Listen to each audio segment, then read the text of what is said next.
Welcome to WNL Sports Weekly. I'm Jeremy Franklin. This week we'll speak with men's tennis player March Zheng, riding captain Elise George, and men's lacrosse captain Veith. But first, a quick look back at the weekend in Washington and athletics. At the NCAA Championship meet in Indianapolis, men's swimming came in 13th overall, while the women's team tied for 21st. Both WNL squads earned numerous All-America citations. Men's lacrosse overcame a 9-3 halftime deficit to post an 11-10 win over Roanoke at Wilson Field, and women's lacrosse opened up conference play with a 17-2 victory at Virginia Wesleyan. Riding finished 6th at the IHSA Regionals in Charlottesville, where Lauren Fredericks qualified for zone finals. Baseball split an Otech doubleheader at Lynchburg, falling 5-4 in 10 innings in the opener before bouncing back to claim the nightcap 5-2. At Lynchburg's Jack Toms Invitational, women's track and field totaled 6 top 3 finishes, while the men's team had 2 first-place performances and claimed the runner-up spot in 3 more events. And men's tennis picked up ODAC wins over Lynchburg and Bridgewater. Here with me now is March Zheng, senior tennis player from Leawood, Kansas. March, welcome to the show. Thanks for having me. So far this year, you've had 3 close calls against ranked opponents. You're also 5-0 against the ODAC. How pleased have you been with the season so far? I think it's, for the most part, been a pretty good start. I mean, we try to play as many ranked teams as we can, and it's good that we're getting pretty close against them, even though they're ranked, much higher than us. So I think there's obviously still a lot of room for improvement. But I think for now it's a good start, especially since the beginning of the season. You played at Emory for 2 years before transferring to WNL. Tell us about how you ended up in Lexington. Well, I actually wanted to come to Washington and Lee first in the beginning during the admissions process, but for athletics, it's kind of hard here. They give you an early read, and sometimes it's it's just not almost as a guarantee. And at that time, I kind of just wanted the whole process to be done. And with Emory, it seemed easier. And then while at Emory, I felt like it was a little corporation, kind of like a corporation, if you will. And I've heard from my friends at WNL that there's more of a close sentimental feeling to with how the alumni work and just the whole entire environment, and I thought it would be a good transition to come here. You're in the middle of a long stretch of ODAC matches to finish out winter term. What are the team's goals over the next few weeks? I think these ODAC matches give us a good opportunity just to keep working on what we feel like we can be working on from our matches against the ranked opponents, and our goal is just to beat them and just keep winning, and then prepare for our spring break trip where we play more ranked teams. What are the Generals' expectations for the 2018 season? We're carrying an ODAC streak, and we hope to continue maintaining that. We have goals to potentially make the Sweet 16 in the NCAA Championships, and those are our goals. Win the ODACs and make the Sweet 16. Yeah. March, thank you for joining us. Best of luck the rest of the year. Thank you. I'm joined now by Elise George, junior riding captain from Charlotte. Elise, welcome to the show. Thank you for having me. WNL has posted some good results throughout the season, most notably a first-place finish at the Hollins WNL Invitational back in February. How pleased have you been with the year so far? Overall, with the year, I've been very pleased. I think mostly with I'm most proud of our winter term. The team came together and we all individually decided our personal goals, and we set concrete examples of how we wanted to achieve it for the winter term after assessing our performance fall term. And I think everyone really carried out their objectives for the season, and I think it showed at our first place finish.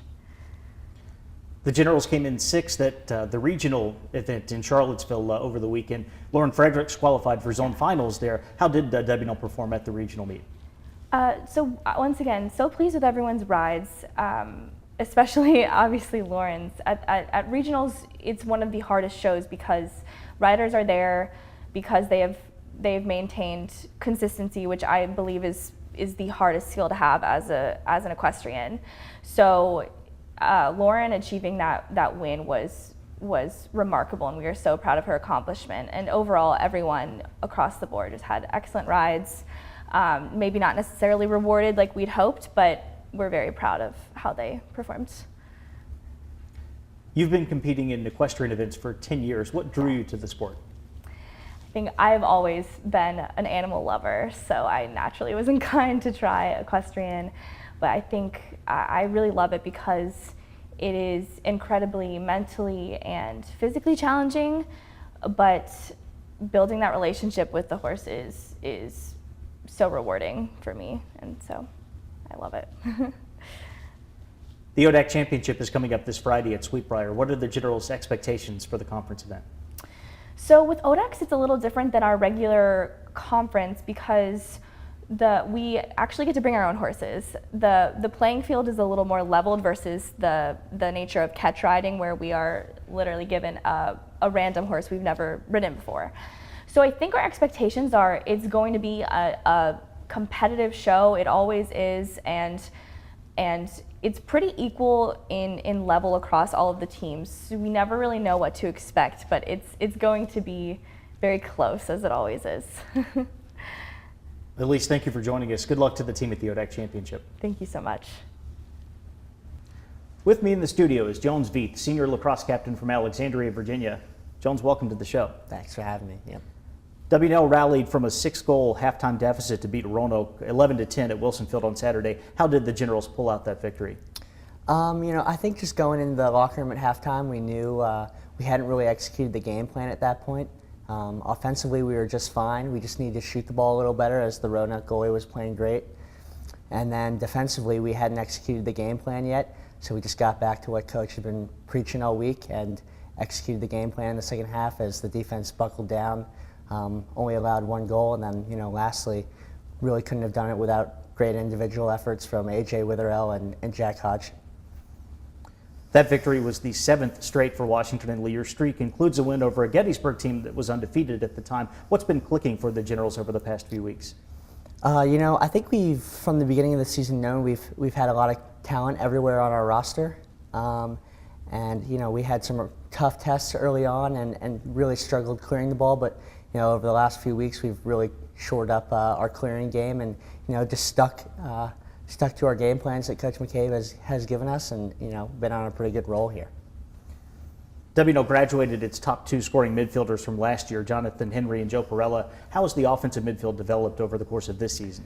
Those are great players and we're great senior leaders, but that's sort of the nature of college lacrosse, losing those guys. A guy that stands out in my mind is Hudson Hamill. He got the opportunity to play last year as a freshman on the offensive end and on the wings of faceoff, so he's been doing the same for us this year and really stepped up and has been having a great year. A guy like Jack Ware had a great offseason and has really stepped up, and then another guy like Ben Mulholland, who has wowed us from day one as a freshman. We play 8 midfielders at the offensive midfielder position, so we're incredibly deep. You've got another big ODAC game coming up Friday with Hampton-Sydney coming to Wilson Field. What are the keys against the Tigers? Coach McCabe has been preaching to us to stay humble and hungry, so that'll help us as we prepare. As I said, for the Gettysburg and Roanoke games, just stick to our game plan and play our own game, and then lastly, just be poised and patient so we can manage everything that comes with a rivalry game on a Friday night. Jones, thanks for joining us. Good luck with the rest of the season. Thanks for having me. Here's a look at the upcoming weekend. The ODAC Riding Championship will take place at Sweetbriar on Friday. Men's lacrosse plays host to Hampton-Sydney, and women's golf heads out west for the UC Santa Cruz Spring Invite. On Saturday, the track and field teams will compete in Christopher Newport's Blue and Silver Challenge. Baseball entertains 10th-ranked Randolph-Macon for an ODAC doubleheader, and women's lacrosse will visit the Yellow Jackets in a rematch of last year's conference final. Women's tennis travels to number 6 Carnegie Mellon, and men's tennis welcomes in Hampton-Sydney. And looking ahead to Sunday, men's golf treks to Pennsylvania for the Hershey Cup. For WNL Sports Weekly, I'm Jeremy Franklin. Thanks for watching.